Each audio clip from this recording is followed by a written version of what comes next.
So for young people just getting into it, don't try and fight the fact that you don't know anything. Embrace it. Yeah. Instead embrace how quickly you learn, how hard you work, how committed you are to the effort. Commit to those things, and then look for a company that values that more than you hitting the ground running. Because if you join a company where they expect you to hit the ground running and you don't and can't, they're not going to blame themselves for Yeah. not training you. They're going to blame you, and you're the first one out the door. Yeah. Why would you want to join a company like that? Welcome to Now Hiring Salespeople. Chris Lema, CEO of Motivation Code. Thank you for joining us today. I appreciate you, man. It's great to be here, buddy. Yeah, and thank you as well. I want to say thank you for providing those assessments, as a lot of people were kind of dropped into the job search market over there at a company we won't mention. But about 900 folks jumped in, and you guys picked up the slack and said, "Hey, we want to help," and I appreciate you doing that. And so that kind of prompted this. So thank you for that. I tell you, the moment when you get let go, right? I have started lots of jobs. I have run lots of companies. I have hired hundreds of people and fired hundreds of people. But twice in my life, I have been let go. We've decided we're going in another direction. In both cases, it was a larger group. It wasn't like, Chris, you're bad. It's just, hey, we're just not doing this anymore, right? Yeah. We're just not doing it, right? And so it wasn't meant to be a personal reflection, but can't tell that to your inside self, right? No. It feels remarkably personal. And then what happens is you start second guessing everything. What do so what do you do here? What are you good at? What are you valuable at? And so when I saw that you were being generous with people who had gone through that situation, and you were supporting them by giving them access to the M code, we were like, hey, double it, do whatever we can. Yeah. Because one of the things that an assessment like that does, and there are lots of assessments in the world, don't get Yeah. me wrong, it's not just this one. But one of the things it does, especially when we're talking about your motivation, is it gives you new vocabulary. And by giving you vocabulary about yourself, Yeah.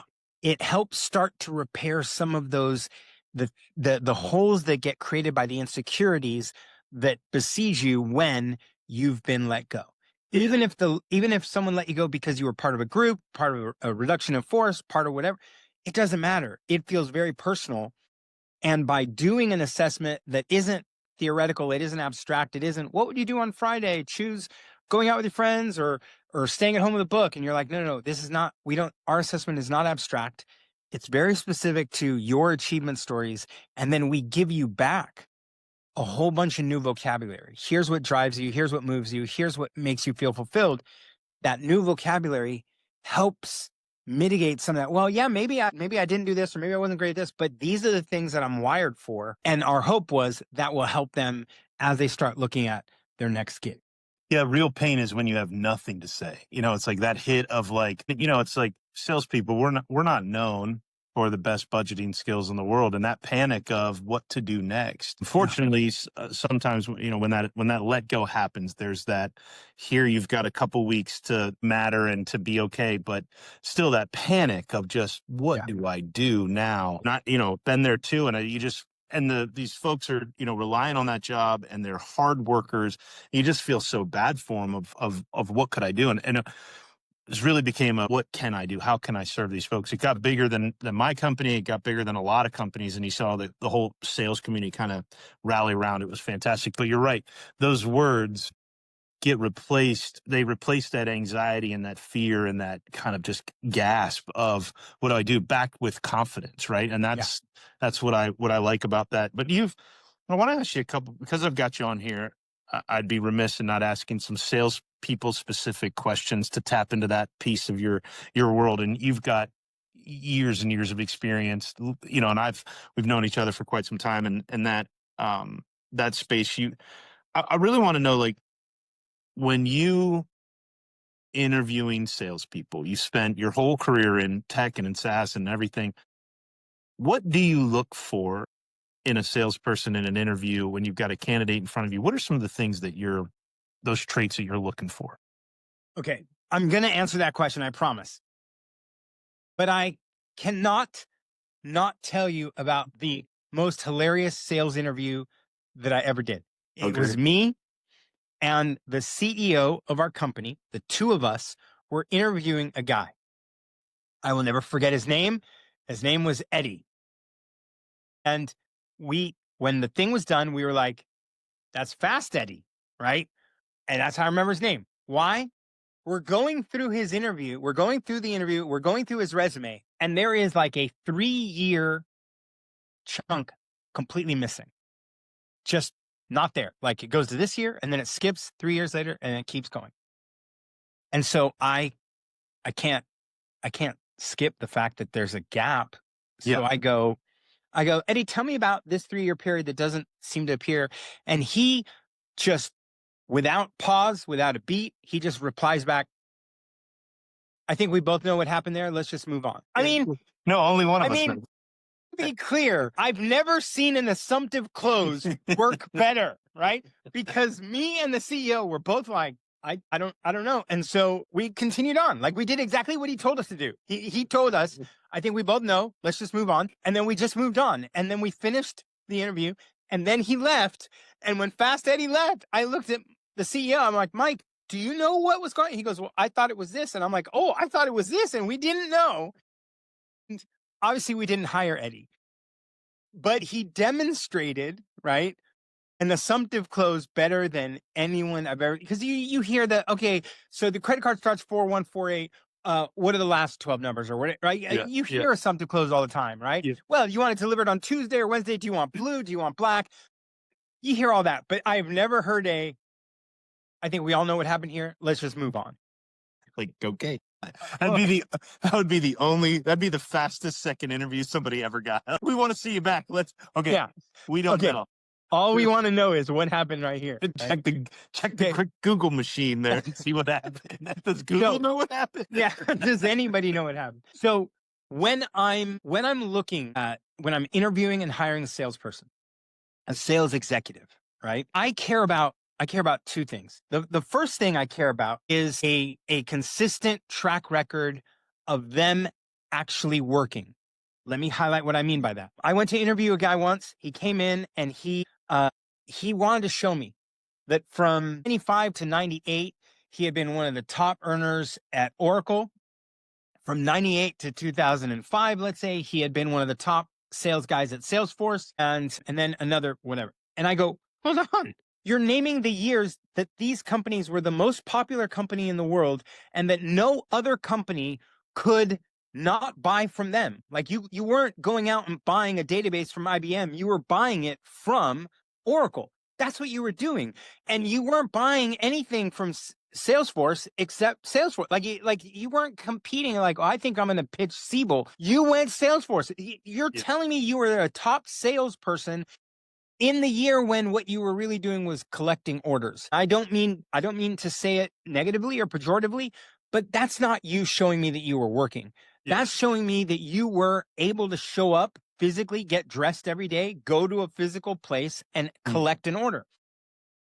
I want you to show me that you've worked when you weren't working for the most popular company, when you weren't working for the brand that everybody has to buy. Show me that you did something, even if it wasn't as big. Like you put in front of me a guy who said, I did 3 million in sales from Salesforce, and another guy who said I did 1.5 million from a company I've never heard of. I want to talk to the second guy, right? Yeah. Because you did the work, right? So I want to know. I want to know I want to know the times you weren't selling water in a desert, right? But now they call that product market fit. You want to go. You want to go sell. Like, I want to sell the winning lottery ticket all the time. That's what I would like to do. That's right. Just because that's it. But that's interesting. That's interesting to see it that way. So the first thing I'm looking for is show me that you have a consistent track record of doing the work. That doesn't mean you can't have worked for Salesforce. It doesn't mean you can't have worked for Google or Apple or Amazon or whatever. Like, I'm not saying you can't work there. I'm just saying there has to be more on the resume than I found a popular company. It made my life easy. I never left. I stayed in the security of that zone. I took no risks. And now I want you to hire me. And I'm like, I'm not interested in that. Consistent track record of doing the work. That's number one.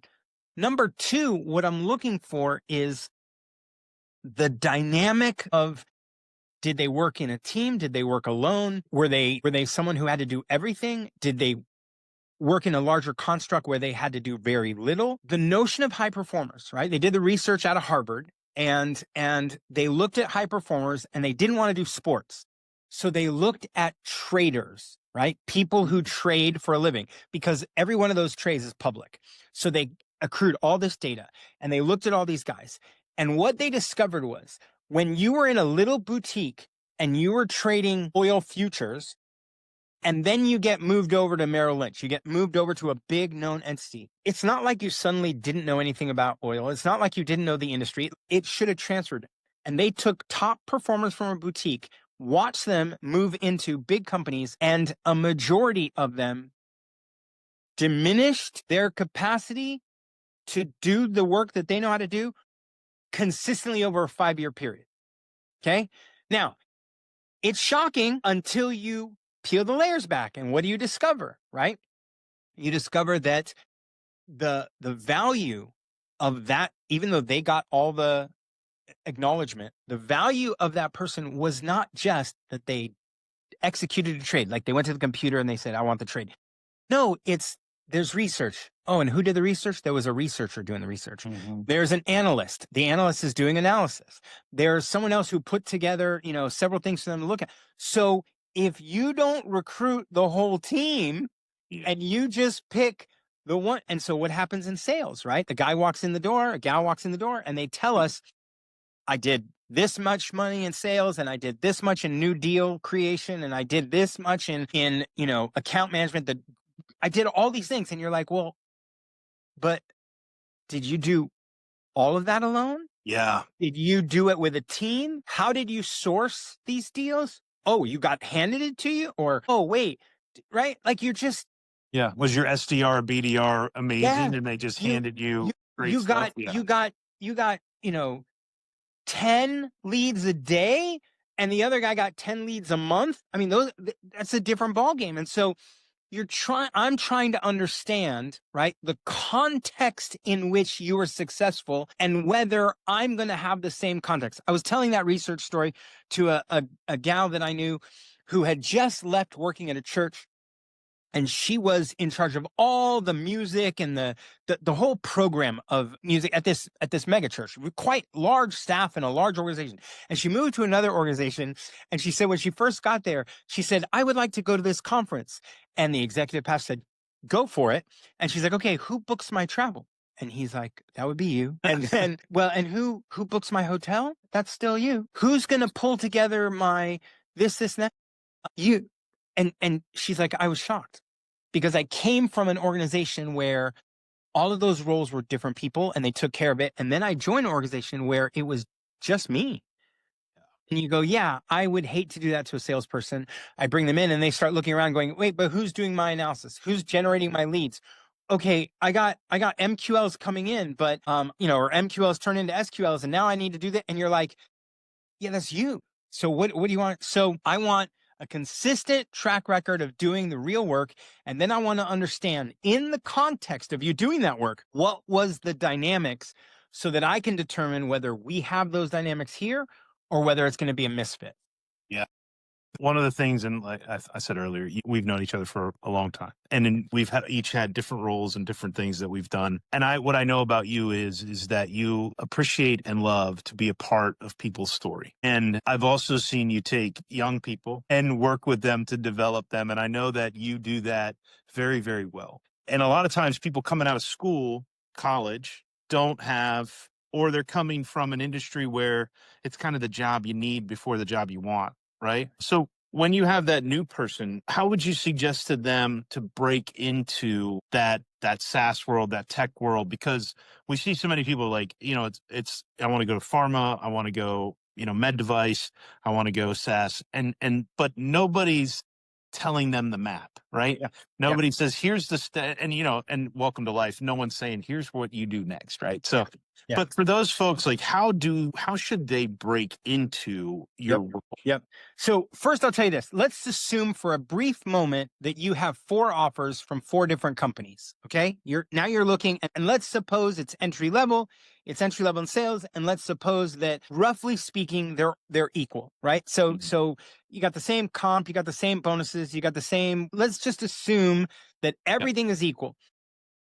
I'm going to tell you that the most important factor has nothing to do with money, has nothing to do with travel time, has nothing to do with technology, has nothing to do with how good, are they a market leader or not market leader? None of that. What you want when you're young is, okay, you are younger than I am. Mhm. But when I was a kid, the way they taught us to swim, your parents take you to a company pool and a county pool, and they bring a bunch of people together and they pay money, right? It's not volunteers. They pay money to teach you how to swim. And then they grab you and they would throw you in the pool. Okay. Yep.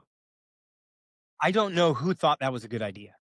Right? Like, I don't know what psychologist was consulted when they said, how about we create a deep terrorizing moment in this child's life and then say, see, most of you didn't die, so Yeah. swimming's not that bad. Because I want to know what happened to the ones that did drown, right? Like, how are you mitigating that cost? On the other hand, being a parent, I may pay that money to see somebody throw my kid in the water. Yes.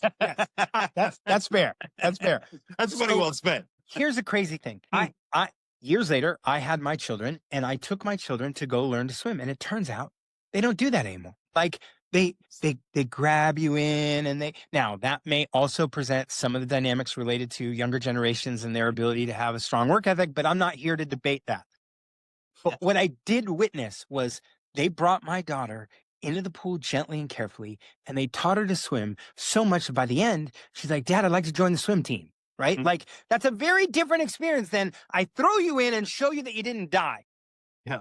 Now, That's let's go because, back. you know why? That's because there's a sales cycle now. If I teach your kid to win, now I get them on the swim team. That's right. We walked right into a sales process. Oh, I totally did. And then I said no, because one of our other friends, another Steve that we know, he had his kids a swim team, and that's the worst sport ever. You go at 7 a.m., you don't leave till 7 p.m., and they swim for 2 minutes. You're like, I'm out.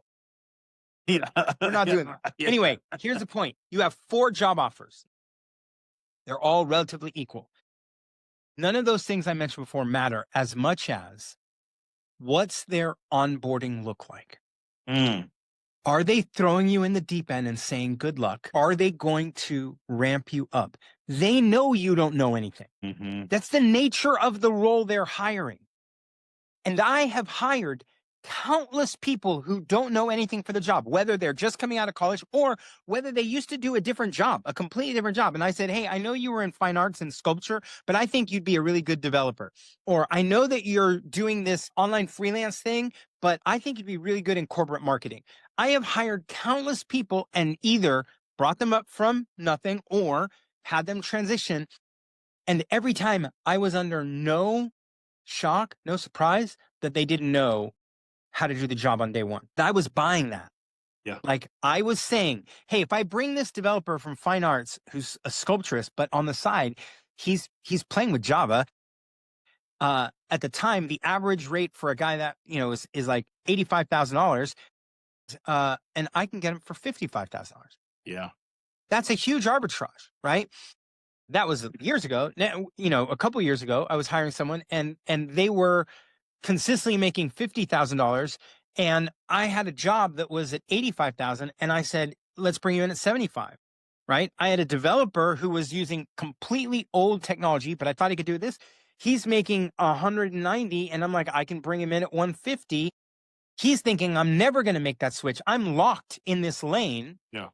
And I go, no, I'm under no misconception that you can't hit the ground running on day one, but I will benefit from the arbitrage by paying less, and I will make you worth more. And then when you're worth more, I'll even pay you more, and paying you more will be better for you, but it'll also be better for me because we started at a lower base point than where we would have started if I went out to the market to buy someone who was fully versed. And by the way, we say fully versed, but it's fully versed in another company's methodology and paradigm. When I get you, I'm still going to have to strip that stuff away. I'm still going to have to change things because they don't do it the way I do it. So, And I got to worry about if you're going to hold on to that. yep. And do I have to break you, or are you Yeah, willing to learn and mold? that's Yeah, right. That's exactly 100%. right. It's worth it. Yep. So for young people just getting into it, don't try and fight the fact that you don't know anything.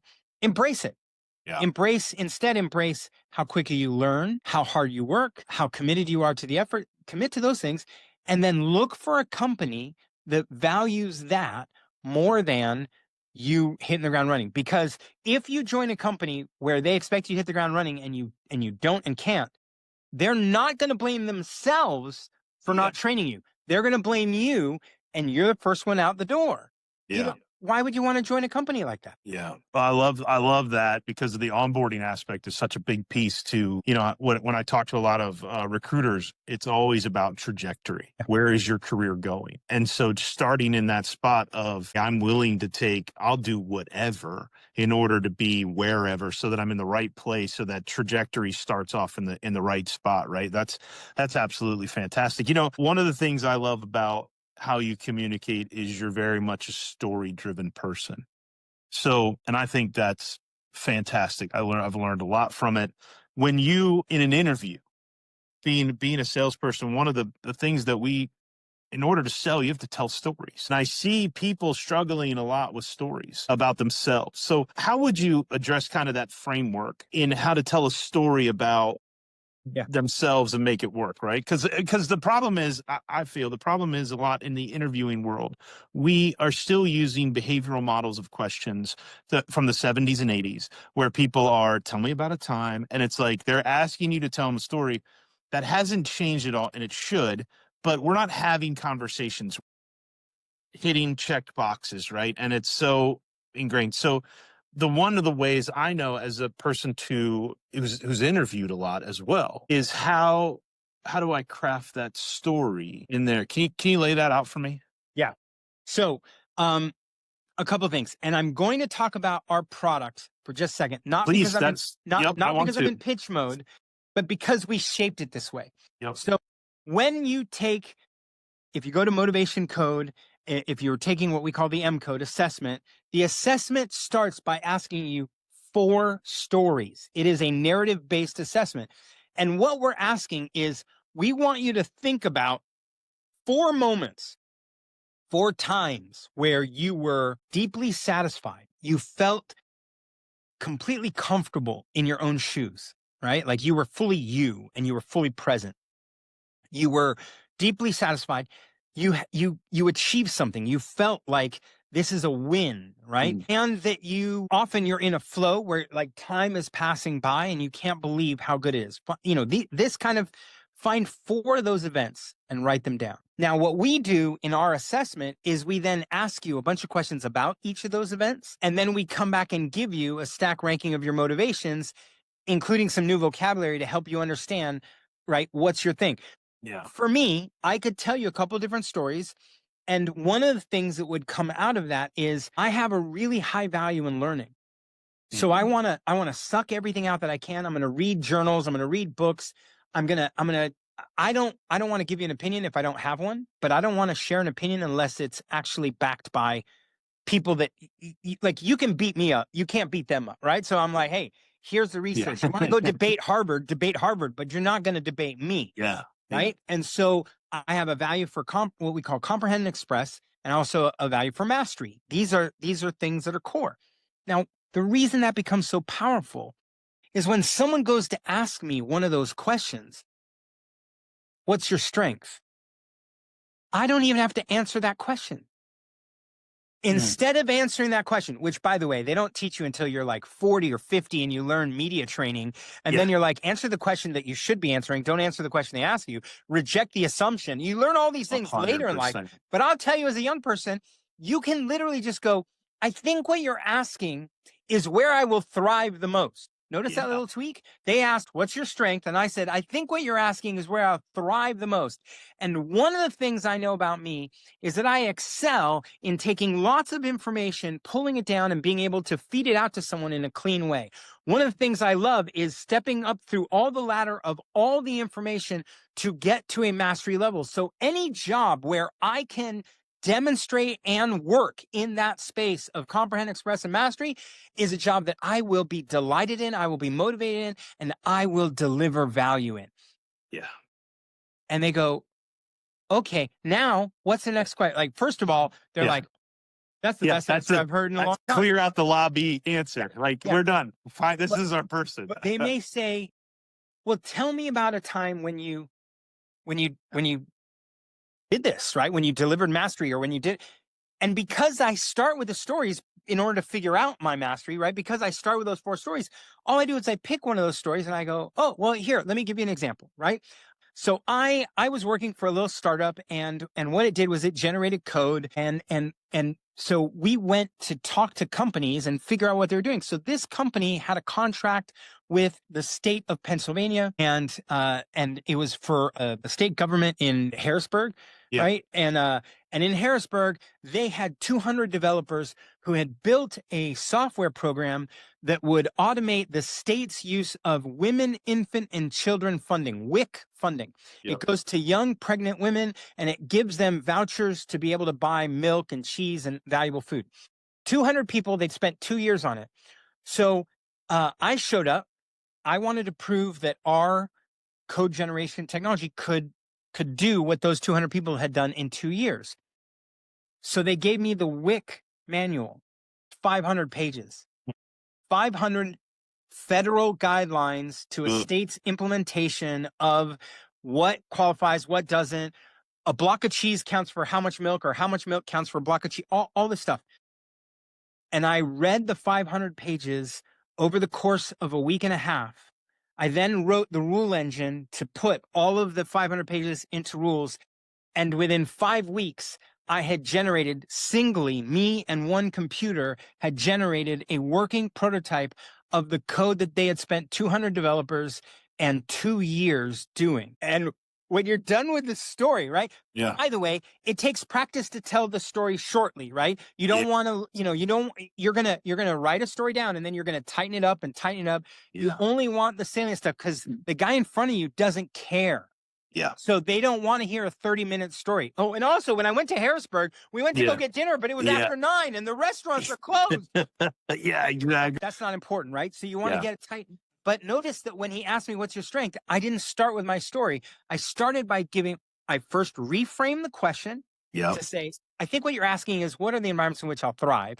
Then I answer the question by talking about what moves me. So mastery, comprehend, and express. Then he goes, wow, and says, but can you prove it, right? Do you have a story? And then you go, oh, here's my story. Yeah. If you do it that way and in that order, that guy walks out of the room, finds his co-hiring partner or his team, and goes, you're never going to believe who we have in the room here, right? Yeah. They did this, they did. They'll start with a story. Yeah. And then they'll translate it to, and that's, this guy's all about mastery and information and retrieval and and I think it's perfect for the job. Yeah. Right. So that's why we're such a huge fan of how you, and if you take the M code, we'll not only show you the stack rank of 32 motivations, we'll give you your top 5, and we'll go deep in the top 5. And in the top 5, it'll say, these are the results that you're for one of these motivations. These are the results you go for. These are the environments where you thrive in. These are the environments where you will struggle in. Right. And so we worked with a gal who graduated from college. What is it now? It's September, and she graduated in May. So just a handful of months ago. But a year before that, right, the end of her junior year, she took the M codes, and then she went to apply for internships. Now, most of her peers went to apply for internships, and they got 1 out of every 4 or 5 interviews they did. She got 6 out of 6. She literally did, and some of these were remote, so it's like on video call. She literally pulled up her M code report and had sitting right next to her on the screen. And when they asked her the strength question, she talked about thriving environments. When they said weakness, she talked about environments where she wouldn't be at her best. And then they asked her stories. She told them the stories and she used the vocabulary, and every one of them said yes to the internship. She picked the one she liked the best. She did it for that summer. By the end of the summer, she wrote a post on LinkedIn describing all that she had learned and what was valuable. The CEO saw it, and the CEO called her up and said, "We want to put you into GM training." And she started a month ago, and she's in GM training. And she's our top seller of M Code on college campuses without getting a fee. She just tells everybody, like, you want to do well in the interview? Go take the M Code, because you'll see yourself in a new way. You'll develop new vocabulary. You'll have these stories that anchor, and you're going to blow the people away. It's so true, because you know, being in sales and being in, you know, some of these environments have been massively high turnover, and you know, you just see people who, you know, they could work but just not here. Yeah. And I think that's what, you know, and I tell people, listen, sales is a really big umbrella. What makes you successful here doesn't make you successful here. What makes you thrive here doesn't make you. So with that, it's like, and I'm glad you brought your company into it, because with the M Code, tell me about a little bit, just share a little bit more about how it looks at strengths and where you thrive, because that's, you described in those stories, in that conversation there, you described what everyone, you know, we brought up earlier, I've talked about it before, where it's product market fit. Every salesperson talks about that. What they don't talk about, and which I'm glad your company does so well, is employee fit. And that's a big piece of that. So tell me a little bit about how it does that, and why it helps people kind of find that niche under that umbrella. Yeah. So we ask you 4 achievement stories, 4 deeply satisfying stories. We then ask you, for each of those stories, we ask you a bunch of questions. We're asking you questions about the experience. So it's your own experience. So this is unlike most assessments that say, what do you want to do on a Friday night? Well, that's theoretical. That's abstract. This is not. This is, hey, when you were doing that project where you were implementing the WIC for Harrisburg, like when you were doing that, how much of your delight came from, and then we give you this option. And then you go on a scale of 1 to 10 on a Likert scale, that was about a 7, or that was about a 2, or that was a 10, right? And so we collect a bunch of data, and we do it through 4 stories. Then we bring them together and we create this profile. And once we understand this profile, we're able to look at any job and figure out if you're wired for that job, right? How well you're wired for that job. We have a product that's called Job Fit, and we do it from the perspective of the hiring manager, but it's equally valid from the perspective of the person, because what we're really saying is, hey, this job is social media manager, right? Or let's dig into the sales side specifically. In sales, there's a person who does outbound sales that's cold calls. Okay. And there's other person who's doing inside sales for accounts that already exist, and you're growing the pie. Okay. If you're wired for solving puzzles, and you are a person who is trying to jump over every hurdle put in front of you, outside sales, cold calling is your jam. You're like, throw at me any debate, any objection you want. I'm going to figure out a way to get over it. That's you love that. You may get a no, but the whole work in your brain of trying to get over the puzzle, trying to get over the hurdle, it's you. Yeah. If you're not, we call that a driver, right? If you're not a driver, but if you are a influencer, which is not the Instagram influencer, but one of our dimensions of motivation, if you're someone who is looking to have impact, and there's deep relational connection in that impact, then account management is going to be fantastic for you, because you're like, it's not fast. I'm going to get to know the company. I'm going to get to know their pains. I'm going to then map our solutions to their pain, and I'm going to slowly grow that account bigger and bigger and bigger. An influencer on that job is going to be awesome, and a driver on that job is going to be awesome. But now imagine you swap the two. Yeah.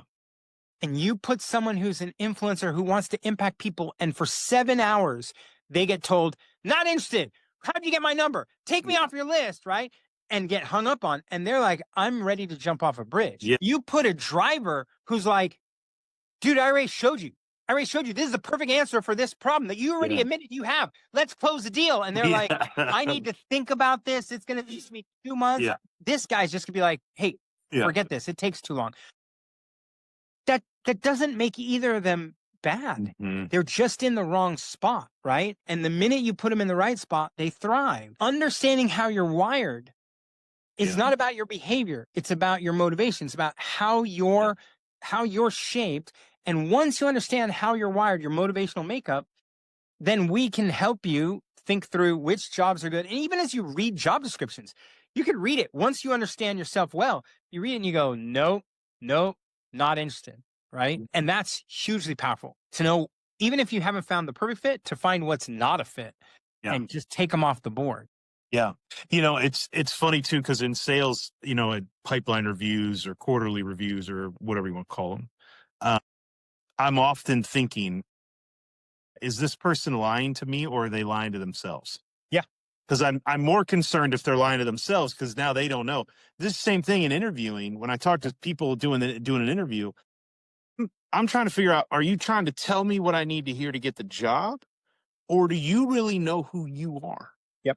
Because that honesty is going to pull out a lot that I'm going to either have to figure out in onboarding or figure out when we hit the street or figure out, this is the best hour or 30 minutes that a salesperson's going to give you is right here in front of me.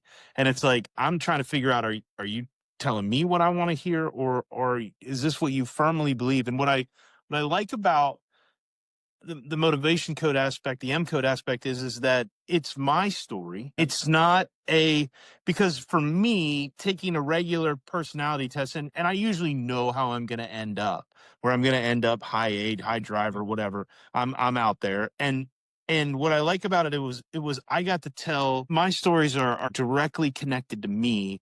And I know how those stories made me feel. But like you said, like, what do you like to do on a Friday night? Like, I don't know, like in November, or, it's like my head is spinning with all of these, like, well, what do you mean? And now I'm trying to figure out what do you want me to say? It's like, I like reading books. Like, no, I don't, it's like, so it's like, what is it? And I'm in my head so deep. I'm like, see,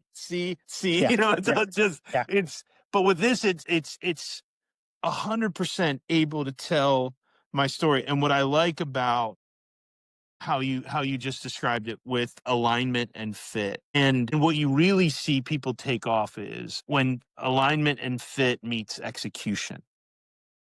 And so that's where it's like, oh, this person is, it's like I've always said, it's like when you see a dog point at a bird, that dog was born to do that, and it's like that'll hunt, like that dog will hunt. And so same thing is like when you see the right salesperson in the right fit, it is absolutely fantastic. And that's what I like. I know your company does so much more than just the assessment. And you mentioned a little bit about job fit. Yeah. So tell me about, because we had talked about it previously. Like you guys are doing a ton of cool stuff, but based on like personality, like website would be steered around. What are you guys? You're way more than just an assessment. We think of the assessment as the first thing, because if you don't understand who you are, if you don't understand who other people are, everything else falls flat. But once you understand that, right, we help people hire better through job fit. But we also have, like, the salespeople that are currently working in sales. I have a tool where you put in the message that you want to send, and then you change the dimension of who you're sending it to, and it will rewrite the email. Wow. And your salespeople will be like, yeah, I've seen that kind of stuff before. No. We had a coach of ours, right? A person who has purchased our stuff, has been certified in our stuff. They're trying to sell to the CEO of an $85 million healthcare company. Okay. $85 million a year. And he knows the guy. So it's not cold outreach. That's my buddy, John, right? Yeah. Okay. He knows John. Now he wants to take M Code into John's organization. And they're in the middle of high rapid growth. They're at 85 million. They want to go to 100 million, but they're starting to lose people, and it's chaos, and it's a regulatory environment. So rules are changing. He writes him once a week for 3 weeks and doesn't get a response. So I say, hey, come here, pull up my laptop. Let me show you the tool. I've shown it to him before. I show him the tool and I say, give me the email that you wrote. I put it in. Okay, the CEO's a driver. Yeah. Switch to a driver, hit generate. It generates a thing. And he goes, well, that's really different. I'm like, yeah, because you're a learner. So you wanted to give him all this information that he could learn from, and he's not interested in any of that, right? Yeah. So he grabs the email that we transform, sticks it in, hits send. In no time flat, same day, he gets a response from the CEO, 3 words, boom, go. Yeah. So what does he do? Because like most of us, it takes a while for us to figure it out. He writes the follow-up with the link to purchase with the whole big email all over again, right? Yeah. Yeah. And the guy and the CEO is like, wait, why? What? Huh? Yeah. And so he texts me and I go, did you transform the message? And he's like, forgot. He puts all the stuff in, hits it. The dude writes back a text in 3 words, right? Awesome. Totally approved. And clicks the link and pays, Yeah. right? Yep. Transforming a message, right?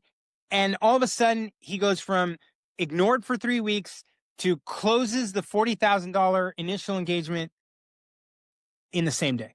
Yeah. Right. And you Yeah. go, yeah, because our moms told us, right? Yeah. Treat others the way you want to be treated. And our moms are wonderful people, but they're wrong. Yep. It's treat people the way they want to be treated, not how you, right? Yeah. It's 100% about, and that's where I talk a lot about with salespeople about being hero and guide.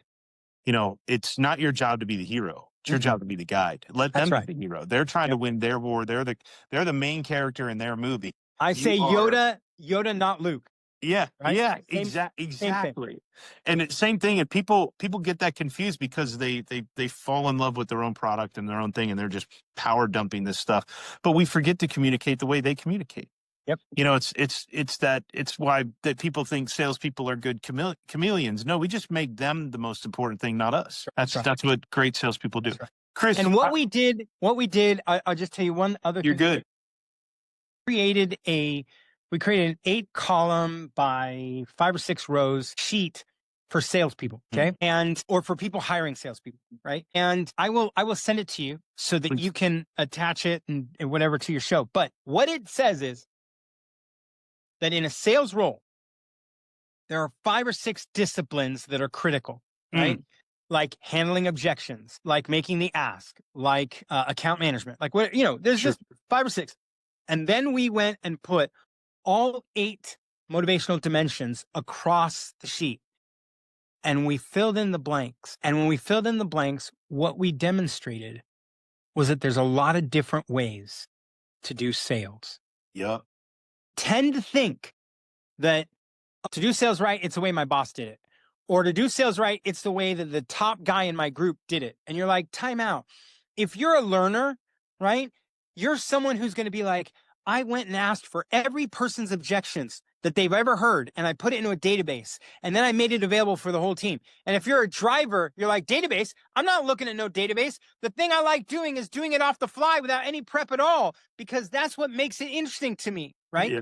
2 completely different ways to do it, right? And we did that for a bunch of the disciplines of sales, and we did it for all 8 dimensions. And when I go speak to, leaders, CEOs, I will pull this up and I will be like, Mike, I guess the last time you posted a job posting, even if it's just for sales, is you wrote it one way.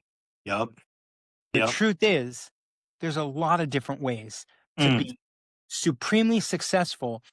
The core of the job is understanding these are the things I have to do to be successful. But then how do I do it my way so that I bring my best self to the work?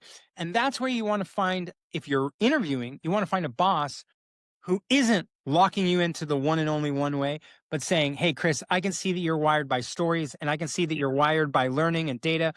Let's shape this job so that you're bringing all your best talents to this job, rather than let's have you do it this other way.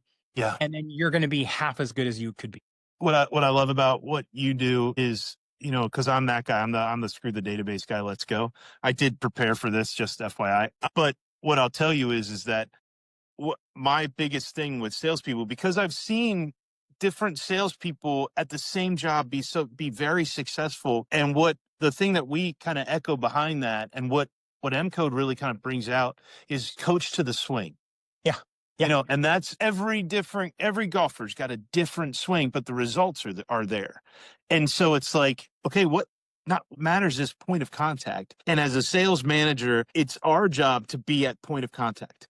And so that's where I think so much goes into how, because people talk a lot about, oh, assessment this, or I've done this, or I've done that. Like, how do you go about, we're not just another assessment company? Because when we first talked, I was like, okay, like, all right, I get it. I've taken these before. I know but what I didn't understand was the depth. Yeah. How do I make this person, how do I make because the job is the job, but how do I make the job fit the person well so that they thrive, instead of trying to jam a round peg in a round hole all the time of like, this is what I'm looking for, this is what I'm looking for. When in reality, because I saw it one time, I interviewed a teacher for a sales position. And then I saw all these inherent qualities about teachers. Yeah. It was, I'm incredibly organized. I'm incredibly detailed. I'm an incredible presenter. I'm this, I'm this, I'm this. I'm like, oh, all I have to do is teach you some of the fundamentals and watch you explode. And that's what I think MCO does really well, is tells that story of where they are, and then how I take this job and go, and let me look at it a little bit different, and then plug it into the person to where they're going to fit the best. And that's what really works. So tell me why it's different than every other assessment. Most of the time, the assessments that we know of, the biggest, right? Things like Strength Finder, Enneagram, DISC, these are well-known, Myers-Briggs, right? People have taken these all the time, whatever. A lot of time they're talking about your behavior, or they're talking about how you show up when you're under stress. These are, or your skills, right? But behavior and skills are broad generic statements. So we could say, well, Steve Richey is good with people. Steve Richey is good with people. That's either a strength or it's a behavior. He's good with people. He's good, gift of the gab. He can chat, whatever. So if someone says, hey, let me guess, are you in sales? And you're like, actually, yeah, I am, right? Okay, great. Okay. Yeah. Now, does that mean that you will chit chat with every person at every opportunity? No. Not a chance. Yeah. In fact, I don't want to. In fact, most of the time, what you and I have in common is that most of that chit chat, when it doesn't count for anything, feels incredibly draining. Yeah. Like, why am I even here? Doesn't matter, right? We both have wives who love people more than we do. And so that's how we got there, right? We got there because my wife wants to be here, and my wife wants to talk with all these people, and my wife legitimately will make friends with all these people. And I would like to go home. Yeah. Right? I'm on a play date. I don't want to be here. But when you take an assessment that just looks at strength or behavior, it's a blanket process. Oh, well, you're good with people. You got the gift of the gab, and you like talking. And what M Code does differently is M Code provides the scoping function that says, oh yeah, in this bucket, chit chat is super awesome for you. But if you go outside the confines of the bucket, it's not going to be at play. Right? And so it explains, even though, these others will explain how you show up or what you like to do, the what, the how, right? Motivation Code answers the why, right? Why is that useful? Well, because what you care about is this, right? So if they say, oh, well, you're really great at communicating, but more important than just communicating, you want to make an impact. So you're that person who underneath is an influencer. You don't want to just chit chat for the sake of chit chat, but you want to connect with people to have impact. Yeah. And right? that's that piece to me, like that impact piece. See, like, and a lot of people are like, oh, you have this gift of gab, you're good at sales. And a lot of people assume, oh, I'm good at communicating, so I would be good at sales. When in reality, it's like, yeah, but are you willing to make people uncomfortable? It's like only a real friend will tell you when you got something on your face. And so it's like, I need somebody who can communicate well. But on the other hand, I need someone who's willing to, like you said, make an impact, to say, hey, listen, I've got some bad news to share with you.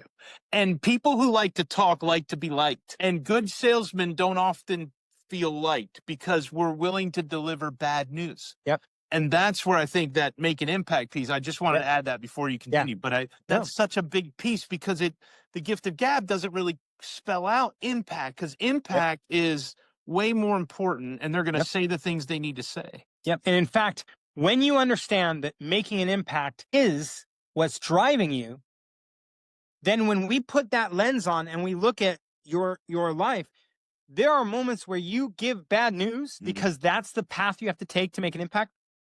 There are moments when you make a big pitch because that's when you have what you have to do to make an impact. And there are moments when you're silent because that's what it takes to make the impact. And so M Code explains you to a much better degree than when you only look at the strength and behavior and you just go, huh, that's weird. He was quiet the whole time. And I had a CEO walk up to me once and go, dude, you were more quiet than ever in that meeting. And because I'm Latino, not only do I talk, right? My hands are moving all at the same time. He goes, you weren't talking and your hands weren't moving. And I go, right, but the point wasn't what I was doing. The point was that guy right there. Yeah. You were looking at the number one guy, the one who held the meeting. He's not the decision maker. The number two guy was the decision maker. And the number two guy, he got what he needed from that meeting 6 minutes in. He was done. He was waiting for it to end. At that point, me talking is talking past the sale. Why would I want to talk past the sale? So this guy's looking, my coworkers looking at me and going, his behavior's all wrong. He didn't do all his flash and talk. And I'm like, I did exactly what I needed to do to get this deal over the line. And of course, we leave the room and we're on our way back and we get the text. Hey, he loved it. We're in. Let's go. Right. And you're like, yeah, because you got to know what's driving the bus, right? What's most important. And that motivation is what drives it. And it's what scopes everything else. Yeah. What I got out of that too is that, and you mentioned this earlier about, now that we're older, we know what to say. We know how to craft that story. And what I love about what M Code does, because it's like my daughter's going to take it, and so it's like what I love that it does is that and we mentioned this earlier too, it instills kind of that confidence. Yeah. Because it's I don't know who I am. I'm getting into this job because 50% of college students get into sales. I'm getting into this, whether it be sales or marketing or one piece of that. I'm getting this because they're always hiring. There's 1.3 million jobs open right now. And it's like they're always moving forward. There's always churn. So this is an opportunity. This is an on-ramp for me in my career. But I don't know who I am. I don't know what I'd be good at. I don't know. And what I like about what this does, while it may affirm some of the things for me of who I am, this is where I line up. This is why I'm good at this. And I might know that, but it still gives you a lot of insight. But to this joining the job force or going to look for another job is always that question of, will I excel? Can I be good at this? Because the last thing you want is to get into that position and fail at it. And I think that there's an opportunity with M Code that allows for people entering the job force or finding that sales job that they're going to excel at, and gives them an opportunity to kind of really know who they are and know why they would be successful. But then layer in on top of that where they're really going to be able to tell their story and craft the stories around what makes them who they are, why they are. And I think it's a super valuable tool. Chris, I want to tell you, massively appreciate your time. I know you're super busy. I appreciate you carving out the time for us. Tell everyone, where can we find Code? What does that look like? You head over to motivationcode.com, and the light version, which is still the full assessment, you just get a lighter report, is $19. So it is the best $19 you'll ever spend in your life for yourself. And then you can always upgrade if you want the premium report, which comes with so much more. But I recommend getting a little taste by doing the assessment and paying the $19, because then you start going, whoa, like this is really, it gives you enough, right? But then you're like, okay, I want to pay a little more. I want to get the full report. The full report will help you how you write your bio on LinkedIn, how you articulate your value in other places, how you negotiate. There's an entire part of the report that is like, how do you pitch and how do you negotiate with different people of different dimensions? And that becomes really valuable. Of course, there's a blog that's filled with a bunch of stuff. And if you go to motivationcode.com and you scroll all the way to the bottom, you look in that footer menu, there's something there that says webinars. Those are 8 free webinars, 20 minutes each, where I'm talking to you and I'm explaining how it works with your personal energy, how it works with conflict, how it works with building a team, how it works with hiring. And so you can watch all of those for free. You don't have to pay a penny to really understand the fullness of how you apply code to all the stuff you're doing. Yeah. And I know it's a little bit different than podcasts, so we will only talk about your LinkedIn handle. You're on your Chris Lema on LinkedIn. And so, man, I can't thank you enough. I can't thank you enough for your generosity and what you did for a lot of those salespeople who found themselves without a job. It's always great talking to you. I hope we do it again, and we'll go on from there. Take care, buddy. Awesome. You too. Thanks, everyone.